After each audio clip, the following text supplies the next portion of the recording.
Olá, seja bem-vindo a mais um vídeo do canal. Meu nome é Bernardo e hoje nós vamos falar sobre 11 motivos para você vir morar em Portugal. Vamos fazer aqui alguns comentários sobre alguns aspectos que nós achamos mais interessantes e mais significativos que pesam para a maioria dos brasileiros virem para cá, para Portugal. Afinal de contas, o nosso canal tem esse objetivo, mostrar para vocês os melhores pontos, aspectos positivos e, além disso, a realidade daqui de Portugal. Então vamos lá, aqui na tela do meu computador, para mostrar para você 11 motivos para você morar em Portugal.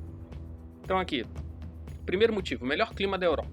Portugal, graças à sua posição privilegiada dentro da geografia da Europa, ele tem dos climas mais diversos. Ele tem um clima mais quente ao sul, na região do Algarve, e mais frio e até neve ao norte, e nas serras também mais para o interior, no centro do país. Então você encontra ao sul um clima um pouco mais quente, característico do Mediterrâneo, e ao norte um clima mais frio. Então, se você for comparar com o clima do Brasil, você vai encontrar na região sul do país, em média, o clima mais aproximado do centro para o norte de Portugal. Podemos dizer que, graças à geografia do Brasil ser tão ampla, você consegue encontrar ainda uma maior variedade de climas e de temperaturas e de características. Já em Portugal não é tão variada, mas você ainda pode encontrar aí temperaturas mais amenas. Como na foto aqui mostra, você encontra tanto praias no Algarve, no sul de Portugal, neve, principalmente na Serra da Estrela, que é a mais famosa aqui de Portugal por apresentar neve. Tem uma estação de esqui, mas também tem outros pontos mais ao norte, como no Gerês, ou ainda em Bragança, Vila Real, que também nevam no inverno. Épocas bem chuvosas, como abril, que está se aproximando aí o mês que vem. Então abril tem uma temporada extensa, uma temporada longa aí de chuvas.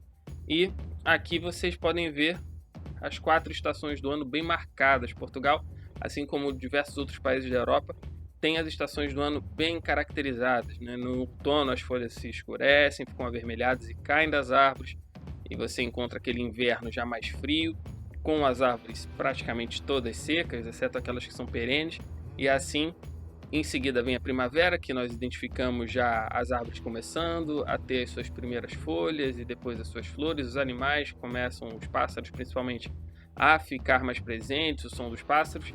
E assim é muito interessante acompanhar essa passagem, essa sazonalidade das estações aqui em Portugal. Além disso, como segunda característica mais relevante para você vir morar em Portugal, Portugal está em terceiro lugar no ranking dos países mais seguros do mundo. De acordo com o Global Peace Index, vocês podem ver aqui no mapa que os países de coloração mais escura são os países de maior segurança no mundo. Então, em primeiro lugar, a Islândia. Em segundo lugar, Nova Zelândia. E em terceiro lugar, Portugal. Você vê ainda Áustria, Dinamarca e Canadá até o sexto lugar desse ranking. Então, se você tiver a oportunidade de entrar na internet, busque pelo Global Peace Index. Eu vou deixar aqui na descrição do vídeo o link onde você pode consultar. E aí você faz o seguinte, quando você acessar esse site, vem em qual posição está o Brasil. E deixa aqui nos comentários, que aí você vai me dizer qual país é mais seguro de viver. E segurança não é só criminalidade, violência, enfim. Tem outras circunstâncias que esse índice avalia para considerar esse ranking entre os países mais seguros do mundo. Em terceiro lugar, o equilíbrio entre a vida urbana e o contato com a natureza. Nós encontramos aqui muitas áreas verdes, muitas áreas abertas, praças, parques. Aqui, por exemplo, é o parque da cidade do Porto, em que nós já tivemos aqui a oportunidade de visitar. Nós vivemos próximo à cidade do Porto. Eu, quando estava aqui sozinho, fui várias vezes nesse local, porque eu trabalhava num restaurante bem próximo, adjacente ao parque. Então é um local muito legal para levar as crianças. Ele é muito grande, bem grande mesmo. É equiparado talvez ao que tem no Rio de Janeiro, não em dimensões, né, mas uma Quinta da Boa Vista. Ou em São Paulo você tem também outros parques que você pode visitar dentro da cidade. Mas o parque da cidade aqui do Porto é apenas um exemplo. Você, não só na cidade do Porto, mas em várias outras cidades do país, você vai encontrar muitas áreas verdes. Então esse equilíbrio entre a vida urbana e o contato com a natureza vai ser bastante significativo para você se quer vir para cá, para Portugal, e ter uma vida um pouco mais próxima da natureza, menos urbana nesse sentido. Além disso, uma das melhores gastronomias da Europa. Portugal vai ser considerado pela revista Forbes um dos melhores destinos gastronômicos da Europa, estando na 9ª posição. Então você vai ver aqui que Portugal tem vários traços característicos bem parecidos com o do Brasil, até por conta da própria influência entre os dois países, em que você vai ter muitos temperos e muitas características da culinária portuguesa semelhantes à do Brasil, porém, por outro lado, muitas características peculiares. E aqui vocês têm alguns pratos, como por exemplo pastel de nata, aqueles todos e diversos pratos de bacalhau, não só os bolinhos de bacalhau, né, que no Brasil associam muito à comunidade portuguesa. Aqui você tem diversos outros pratos, diversas outras formas de preparar o bacalhau, entre diversos outros pratos típicos aqui da região. Então você vai ter a culinária portuguesa famosa mundialmente e é um dos motivos de atração turística aqui em Portugal, justamente um circuito gastronômico que vai atrair muitos turistas do mundo inteiro para vir aqui ter essa experiência. Não é só o vinho, não. O sistema educacional de Portugal é de alta qualidade. E quando eu falo disso, eu não falo só do ensino universitário, por exemplo, ensino superior, as universidades, até universidades centenárias aqui, como a de Coimbra, mas também o sistema de ensino básico, público, que aqui ainda é gratuito. Ele vai até o secundário, que é o equivalente ao ensino médio do Brasil. A divisão do ensino aqui é praticamente a mesma, tá bom? Então você tem o primeiro ciclo, o segundo ciclo, o secundário. E aí você vê aqui, por exemplo, nesse esquema, que o ensino básico se divide em primeiro, segundo e terceiro ciclos, em que o primeiro ciclo vai até dos 6 aos 9 anos. A escolaridade aqui obrigatória começa aos 6 anos de idade, ano em que a minha filha mais nova está inserida, ela está no primeiro ano, ela tem 6 anos, e é nessa fase que a criança começa a se alfabetizar. Então aqui em Portugal é aos 6 anos que a criança começa a se alfabetizar. Então o ensino básico se divide em 3 ciclos, terminando aos 14 anos. E aí vem o secundário, com as crianças entre 15 e 17 anos, em média, claro, são 3 anos do secundário, sendo o 10º, 11º e 12º anos. E além disso, tem o ensino superior, as universidades, que eles chamam aqui de licenciaturas. As licenciaturas não são graduações, então as licenciaturas, muitas delas são com mestrado integrado, então o jovem sai com cerca de 5 anos de curso superior já com mestrado, já fazem a fusão das duas. E assim, a partir dos 17, 18 anos, a maioria dos jovens aqui ingressa na universidade. Também é muito relevante considerar aqui, para vir morar em Portugal, o bom sistema público de saúde. Ele tem referência no mundo inteiro, vários países do mundo reconhecem o sistema de saúde português como um dos melhores do mundo, e é um sistema público, porém ele não é gratuito na sua totalidade. Existem níveis de participação em que, de acordo com o seu patamar econômico, seu escalão econômico, você na declaração do imposto de renda, o IRS, é definido um nível, que nem como tem no Brasil, um nível econômico, e dessa forma você paga mais ou menos, chegando até a gratuidade total. Crianças menores têm gratuidade também, então desse modo ele tem a coparticipação, ou seja, você paga uma taxa, sendo cidadão português ou cidadão europeu, ou ainda brasileiros, por exemplo, e que tem o PB4, o famoso PB4, você paga apenas a taxa moderadora básica, tal como se fosse um cidadão português, que gira em torno de 4,50 a 5 euros, isso para consultas normais. As situações de emergência e urgência não são pagas. Além disso, você tem consultas em centros de saúde, você tem outros serviços e exames e cirurgias que são mais baratos para aqueles que se enquadram nesses parâmetros que eu indiquei. Porém, se você não se enquadra em nenhum deles, um turista, por exemplo, não tem o PB4 ou não tem um seguro de viagem que vai te cobrir em eventuais despesas médicas, você vai pagar um valor 10 a 15 vezes mais alto do que as taxas básicas. Então aqui eu tenho um gráfico só para dar um exemplo para vocês, que o compromisso que os países da Comunidade Europeia definiram até o final de 2020, Portugal já tinha superado em setembro do mesmo ano. Então Portugal superou as expectativas, superou o que estava estipulado no investimento em saúde no ano de 2020, antes mesmo do ano terminar. Então o que mostra a preocupação, ainda que haja muitas críticas, muitas coisas a melhorar, principalmente destacadas por aqueles que vivem aqui há muito tempo e dependem desse sistema de saúde há mais tempo, fazem críticas sim, afinal de contas nenhum serviço vai ser perfeito. Mas se nós formos pesar na balança com o sistema de saúde pública que nós encontramos no Brasil, com o sistema público de saúde que nós encontramos aqui, nós não temos absolutamente nada a dizer, o contrário, só elogiar o serviço que nós tivemos aqui, a necessidade eventualmente, e foi sempre tudo correndo muito bem aqui. Outro aspecto muito relevante para você que quer vir morar em Portugal é o transporte público. Transporte público que é bastante eficiente e barato, se levar em consideração a qualidade do serviço que você recebe. Lembrando que o transporte público ele é muito mais presente nas grandes cidades e conforme você vai mais para o interior ou para cidades pequenas, ele tende a ser mais escasso, até porque a malha viária de trens, que aqui são chamados de comboios, e os ônibus de viagem aqui existe e ela atende muito bem. Então, nós temos nos grandes centros o metrô, os ônibus urbanos, que são os autocarros. Dentro das cidades também você pode circular de comboio, que são os trens. Dependendo das zonas que você mora, né, das zonas que você reside, você vai precisar sim utilizar o comboio, como eu disse. Até porque a geografia aqui de Portugal é muito diferente da lógica geográfica que nós temos no Brasil. As distâncias são muito menores. Então, uma distância, por exemplo, de 30 a 50 quilômetros, você já está bastante distante do centro, por exemplo, do Porto. E aí é uma zona que só vai poder acessar com o comboio ou às vezes até só com o carro. Mas é aqui o exemplo do metro, passando por cima da Ponte Dom Luís, é o sistema de transporte aqui mais eficiente da cidade do Porto. Na cidade de Lisboa também o sistema público de transporte é extremamente eficiente, a malha viária é muito maior do que aqui no Porto, até porque Lisboa é uma cidade muito maior. Então o sistema público aqui de transportes é muito eficiente. E além disso, você encontra serviço de internet também em todos os autocarros, os ônibus urbanos e no metro.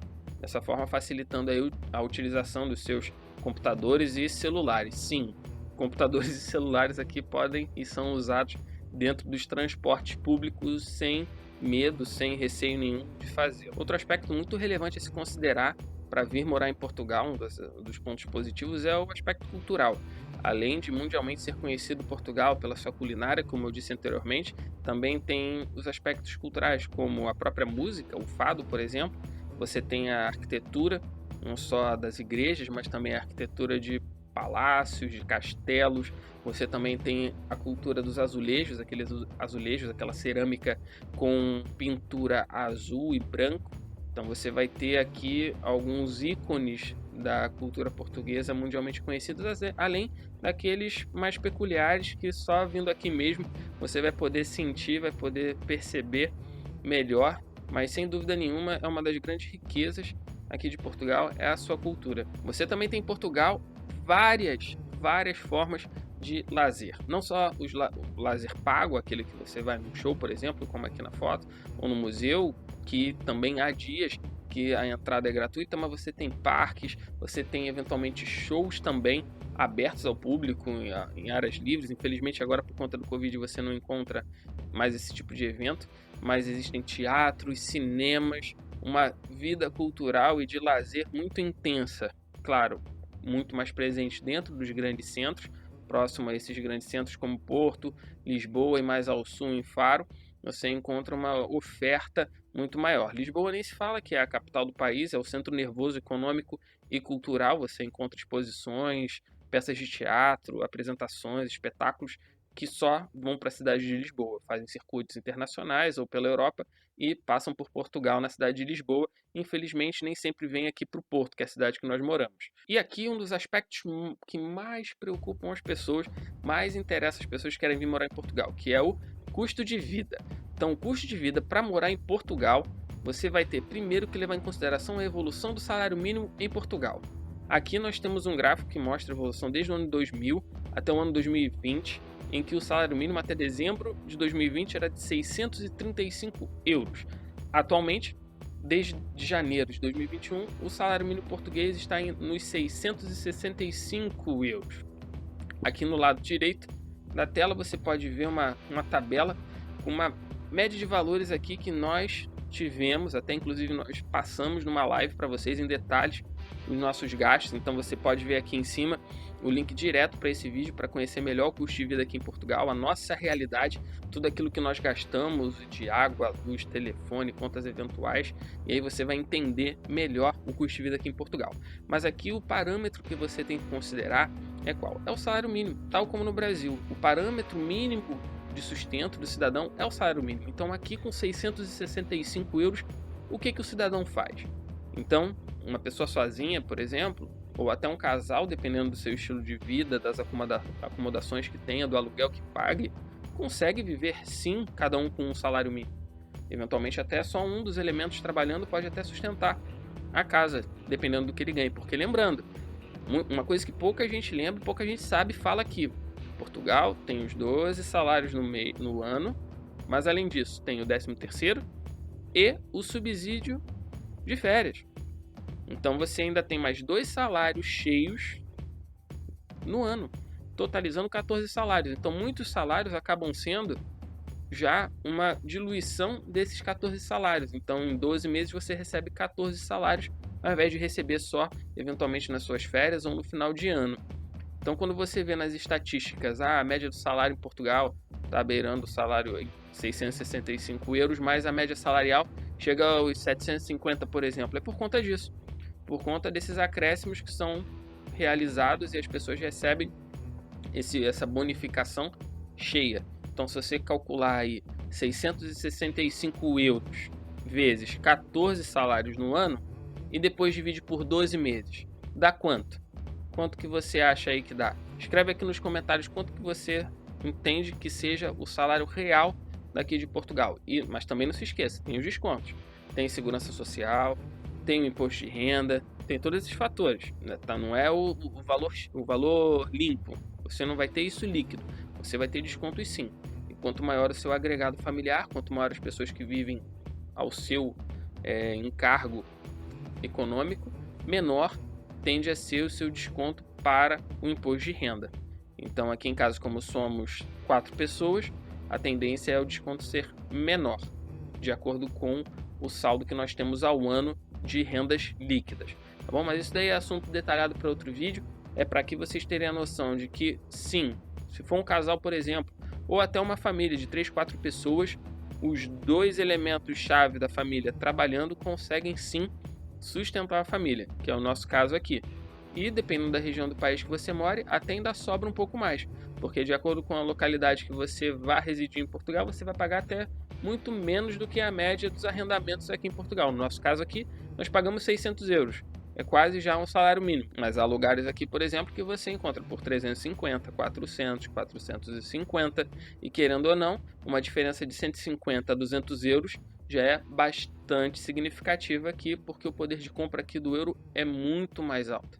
A moeda aqui é muito mais forte e o equilíbrio econômico aqui é muito maior do que no Brasil. Você vê o seu dinheiro render mais, você vê um equilíbrio maior entre aqueles custos básicos, por exemplo. Agora, nessa circunstância toda da pandemia que nós vemos no Brasil, recorrentes aumentos no mercado, combustível, nós não vemos aqui. Pelo contrário, o combustível reduziu, a gasolina teve queda no seu preço no início da pandemia e agora ela está retomando os valores já um ano e pouco atrás. E no mercado nós não vimos absolutamente nenhuma diferença. E no Brasil? Qual é o preço aí que você encontra nos itens da cesta básica?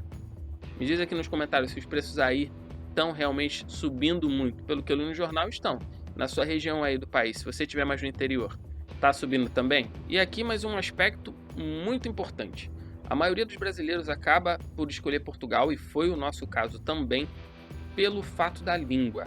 O português é a língua do país de Portugal, do Brasil e de diversos outros países, como tem aqui no mapa, mostrando aqui Angola, Guiné-Bissau, São Tomé e Príncipe, Cabo Verde, Portugal, Timor-Leste, Moçambique, Brasil. Só que não se engane, mesmo que todos nós façamos parte da árvore linguística do português, muitas coisas são diferentes. Primeiro que o sotaque, a sonoridade da língua vai ser diferente. Além disso, diversas palavras novas, diversos termos que você no Brasil tem um significado aqui passam a ter outro. Então você tem que ter bastante cuidado para conseguir estabelecer uma comunicação adequada.